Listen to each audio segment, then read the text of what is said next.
Hello and welcome to October's edition of Gardening Advice. We're going to do a little bit now on general advice for the garden. So Keith, there's still things to do now, actually probably quite a few tasks that people can be getting on with. So what sort of things are we looking at? Well, keep feeding the birds. We say it every month, but it's important at this time of year as they're building up their reserves for the winter. In the pond, start doing something about the leaf fall, net it or fish the leaves out as they fall, and perhaps a last clearance of oxygenating plants that can choke smaller ponds. And if you've got fish, most people this time of year change over to a wheat germ food rather than I think the higher protein food of the summer, so it's worth thinking about that, and just reduce the feeding a bit for the next couple of months before you stop altogether. In the greenhouse, I suppose the tomatoes and the cucumbers are beginning to come to an end now, and when they're finished the greenhouse needs a good clean, and then you can start changing putting the bubble wrap in, taking away the shading that you've had for the summer. It's the changeover time really.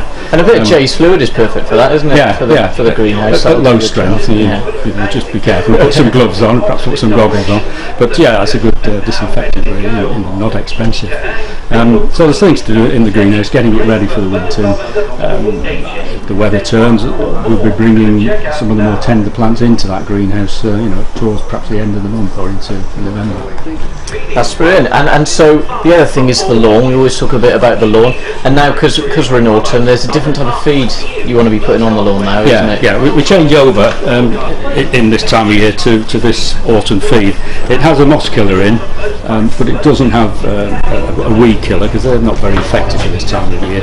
So this is the time to get the autumn food on.